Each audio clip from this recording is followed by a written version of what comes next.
ஸ்ரீ காளிமாதா ஜோதிடம் பிரபல ஜோதிடர் பண்டித் மகாராஜா. தொழில், கல்வி, வியாபாரம் மற்றும் மந்திர சூனிய பிரச்சனைகளுக்கு நிரந்தர தீர்வு. வணக்கம். செய்தி வீச்சு உங்களை வரவேற்றுக் கொள்கிறது.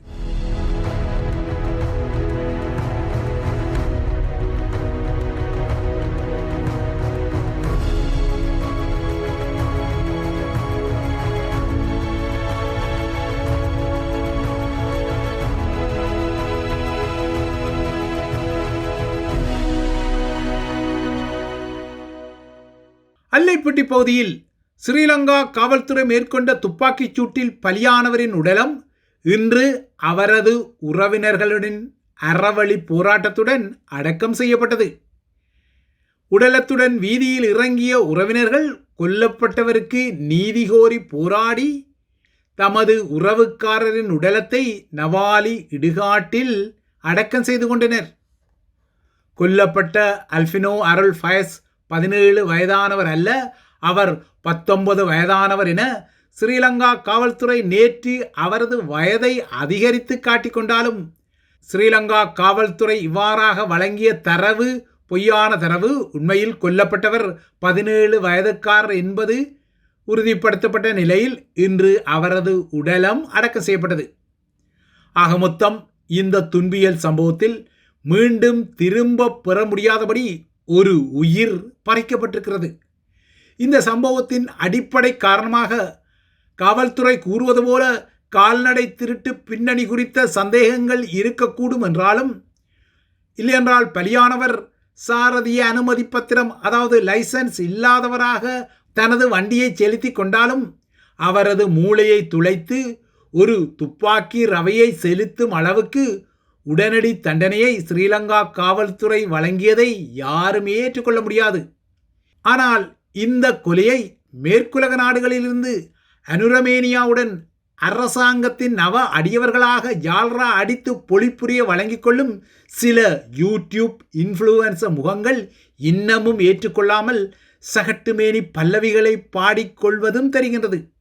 கொல்லப்பட்ட 17 வயதுக்காரர் செலுத்திய வாகனத்தில் பயணித்த ஏனைய 2 இளைஞர்களும் பிணையில் விடுவிக்கப்பட்டாலும் அவர்கள் மீதான அடுத்த கட்ட விசாரணையில் இந்த வாகனம் என்ன நோக்கத்துக்காக சென்றது என்ற மேலதிக விவரங்கள் வெளிவரக்கூடும். சில வேளைகளில் இந்த வாகனம் கால்நடை திருட்டுடன் இல்லையென்றால் அது குறித்த சந்தேகத்துடன் தொடர்புபட்டதாக கூட இருக்கக்கூடும். ஆனால் இப்போது அதுவல்ல விடயம். மீண்டும் திரும்ப பெற முடியாதபடி ஒரு உயிர் போயிருக்கின்றது. நரிகள் வலம் போனால் என்ன, இடம் போனால் என்ன, மேலே விழுந்து புரண்டாமல் இருந்தால் சரிதான் என சொல்லிக் கொள்வார்கள். அதுபோல இவ்வாறான சமூக ஊடக இன்ஃப்ளூயன்ஸ்காரர்கள் அதாவது யூடியூப்காரர்கள் அருண்குமார திசாநாயக்காவை ஆதரித்துக் கொள்ளலாம். அவரது ஆட்சி மீது மேனியா கொண்ட பித்தர்களாக இருக்கலாம். அதுபோல ரணில் விக்ரமசிங்கவை ஆதரிக்கலாம், ராஜபக்ஷ முகங்களையும் ஆதரித்துக் கொள்ளலாம். அது அவர்கள் சார்ந்த இன்ஃப்ளூயன்ஸ் பணியாக கடவது. ஏனெனில் முன்னர் இவ்வாறான யூடியூப்காரர்கள்தான் ஒரு கட்டத்தில் வடக்கின் சுயேச்சை அர்ஜுனாவுக்கு ஜால்ரா அடித்து அவரை பிரபலமாக்கி கொண்டார்கள். பின்னர் சட்டி சுட்டதடா கைவிட்டதடா என அவருடனுமே மோதிக்கொண்டு டூ போட்டு கோபம் காட்டி கொண்டார்கள். இவ்வாறானவர்கள் மேற்குலக நாட்டிலிருந்து அதன் மனித உரிமை வரப்பிரசாதங்களை அனுபவித்தபடி ஒட்டோரித்தியன் எனப்படும் அதிகாரத்துவ நகர்வுகளுக்கு தாளம் போடும் வகையில் ஸ்ரீலங்கா காவல்துறையின் அல்லைப்பிட்டி சூட்டை நியாயப்படுத்தி தாளம் போட தலைப்படுவது இப்போது பகிரங்கப்படுகின்றது. அதாவது இந்த யூடியூப் இன்ஃப்ளூயன்ஸ்காரர்களின் கருத்து யாதெனில், காவல்துறை நிறுத்தினால் அதற்கு கீழ்ப்படிந்து நிற்காமல் செல்லும் வாகனங்கள் மீது சுடுவது சரிதான், சாரதியின் மூளையை ரவை துளைப்பது சரிதான் என்ற நியாயப்படுத்தலாகவே இருக்கிறது. பொதுவாகவே காவல்துறை நிறுத்தச் சொன்னால் அது எந்த நாடாக இருந்தாலும் வாகனத்தை நிறுத்த வேண்டும் என்பது சட்டம் ஒழுங்கின் அடிப்படை புரிதல். இந்த விடயத்தில் யாரும் அதிக பொழிப்புரைகளை தமிழ் மக்களுக்கு வழங்கக்கூடாது. அத்துடன் தமிழ் பகுதிகளில் தான் இப்படி ஸ்ரீலங்கா காக்கிகளின் இன்ஸ்டன்ட் தண்டனைகள் தொடர்வதையும் ஏற்றுக்கொள்ள முடியாது. இந்த சம்பவம் ஒருவேளை சிங்கள பகுதியில் இடம்பெற்றிருந்தால் குறித்த சம்பவத்தில் ஈடுபட்ட காவல்துறை பணிபுரியும் காவல் நிலையம் மக்கள் முற்றுகைக்கு உள்ளாக்கப்பட்டிருக்கும். கடந்த சில வாரங்களுக்கு முன்னர் அவ்வாறாக ஒரு சம்பவம் தெற்கில் நடந்தது. அல்லைப்புட்டி துப்பாக்கிச் சூட்டு சம்பவத்தில் பொழிப்புரையை வழங்கிக் கொள்ளும் அனுர அடியவ இன்ஃப்ளூயன்சர்கள் அவர்களே வதியும் மேற்குள்ள நாடுகளில் இவ்வாறாக காவல்துறை மறித்து நிற்காமல் சென்ற ஒரு வாகனத்தின் மீது துப்பாக்கிச்சூடு நடத்தப்பட்டு அதன் சாரதி கொல்லப்பட்டிருந்தால் அந்த செயலை செய்த காவல்துறையினர் உடனடியாகவே தடுத்து வைக்கப்பட்டு காவல்துறையின் உயர்மட்ட குழுவால் குறித்த ஆயுத பிரயோகம் ஏன் செய்யப்பட்டது, இந்த ஆயுத பிரயோகம் இல்லாமல் அந்த வாகனத்தை தடுத்துக் கொள்ள முடியாதா என்பதற்குரிய காரணங்கள் குறித்த துளைத்தெடுப்பு விசாரணைகளுக்கு உட்படுத்தப்பட்டிருப்பார். அல்லைப்பட்டி சம்பவத்தில் இப்போது ஸ்ரீலங்காவின் மனித உரிமை ஆணைக்குழுதான் மேலதிக விசாரணைகளை நடத்தப் போவதாக கூறிக்கொள்கிறது. மேற்குலக நாடுகளில் இதுபோன்ற சம்பவங்கள் நடந்தால் இது தொடர்பான வழக்குகளில் மில்லியன் கணக்கான நிதி இழப்பீட்டையும் காவல்துறை வழங்கிய சந்தர்ப்பங்கள் எல்லாம் உள்ளன. பல நாடுகளில் காவல்துறையின் கட்டுப்பாட்டை மீறிச் செல்லும் வாகனங்களை நிறுத்த PIT அல்லது பிரிசிஷன் இம்மோபிலைசேஷன் டெக்னிக் எனப்படும் நடைமுறைகள் உள்ளன. இவ்வாறாக உத்தரவுகளை மீறிச் செல்லும் வாகனங்களை தடுக்க அல்லது அவற்றை நிறுத்துவதற்கென எளிய சாதனங்களும் காவல்துறையிடம் உள்ளன. ஸ்பைக் ஸ்ட்ரிப் ரக கூரிய ஆணிச்சுருள்கள், டயர் டிஃப்ளேஷன் டிவைஸ் எனப்படும் வாகனங்களின் டயர்களை துளைத்து அவற்றை நிறுத்த பயன்படுத்தப்படும் சாதனங்கள் எல்லாம் மேற்குலக நாடுகளில் இருக்கின்றன. ஆனால் ஸ்ரீலங்கா காவல்துறையிடம் இது இல்லாமல் இருக்கலாம்.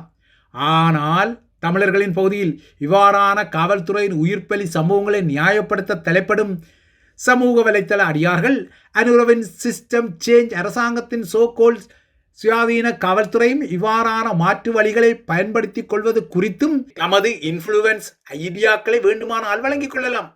அதனை விடுத்து போர்க்காலமற்ற தமிழ் பகுதிகளில் போலீஸ் மறைத்து நிற்காவிட்டால் சூடுதான், சாரதியின் மூளை சிதறந்தான் என ஜால்ரா சூடு வைப்பதை அவர்கள் கண்டிப்பாக தவிர்த்து கொள்வதே உசிதமானது.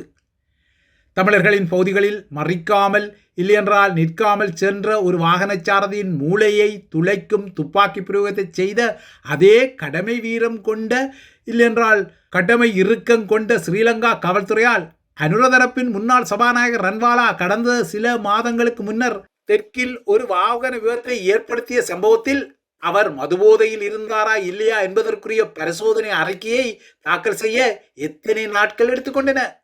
ஏன் இந்த தாமதம் என்பதை இலங்கையர்கள் அறிவார்கள்.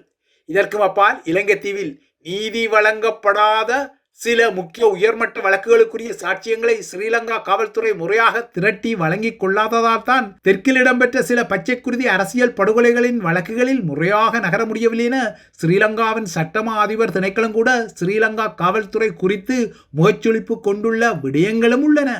கடந்த 2024 ஆண்டில் அனுர ஸ்ரீலங்காவில் இடம்பெற்ற அரசு தலைவர் தேர்தலில் வெற்றி பெற்று அரசு தலைவர் பதவி பொறுப்பை ஏற்று இலங்கையில் அதற்கு பின்னால் ஒரு அரசாங்க மாற்றம் இடம்பெற்று அவரது ஆட்சி காலத்தில் 1/5 பங்கு ஏற்கனவே முடிவடைந்து விட்டது.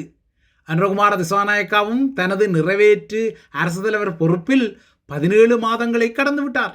இந்த நிலையில் ஸ்ரீலங்கா காவல்துறையும் தனது பழைய சிஸ்டத்தை மாற்ற வேண்டிய நிலையில் உள்ளது என்பதை தெற்கே ஏற்றுக்கொள்ளும் நிலையில், அதாவது தென்னிலங்கையே ஏற்றுக்கொள்ளும் நிலையில் சில தமிழ் சமூக வலைத்தள இன்ஃப்ளூயன்சர்களோ அதாவது யூடியூப்காரர்களோ தமிழ் பகுதிகளில் ஸ்ரீலங்கா காக்கி சட்டைகள் மறைத்தால் நிற்காமல் சென்றால் மூளை சிதறும் என்ற கருத்தியலை பதியமிட தலைப்படுவது சட்டம் ஒழுங்கு என்றால் என்ன, அது அதனை நடைமுறைப்படுத்தும் காவல்துறைக்கும் பொருந்தும் என்ற பரந்துபட்ட நிலைப்பாட்டில் உள்ள புரிதல் வறட்சியை பிரசாற்றிக் கொள்கிறது.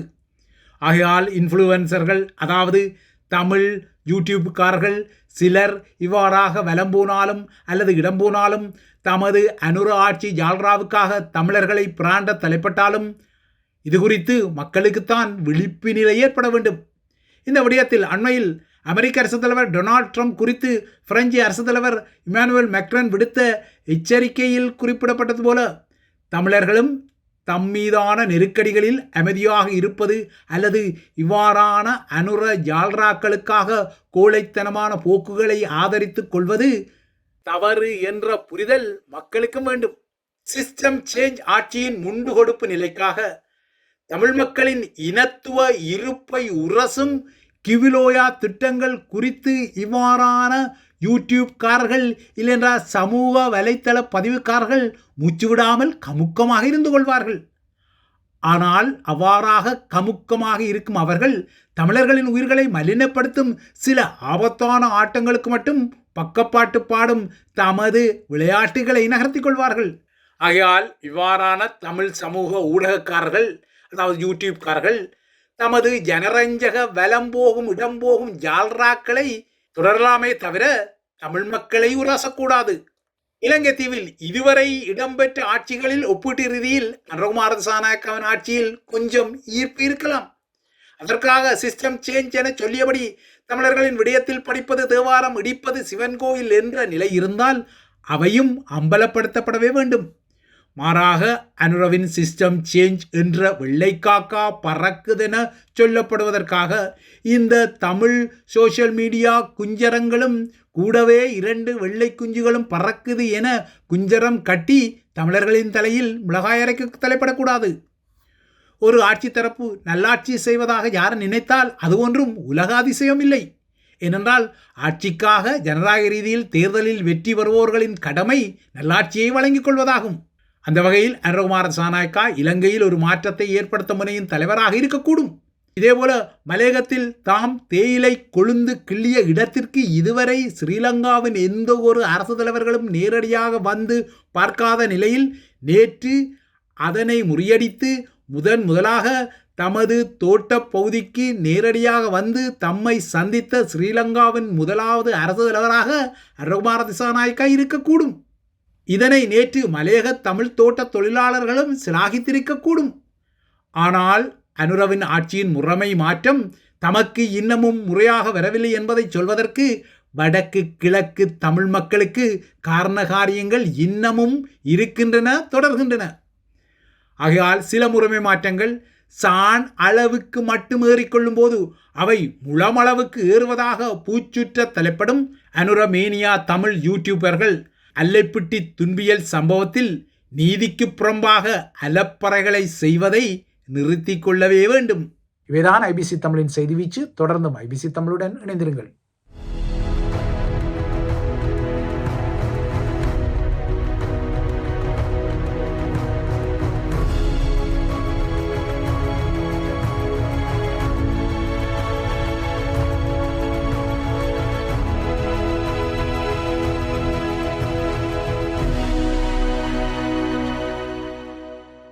ஸ்ரீ காளிமாதா ஜோதிடம் பிரபல ஜோதிடர் பண்டித் மகாராஜா. தொழில், கல்வி, வியாபாரம் மற்றும் மந்திர சூனிய பிரச்சினைகளுக்கு நிரந்தர தீர்வு.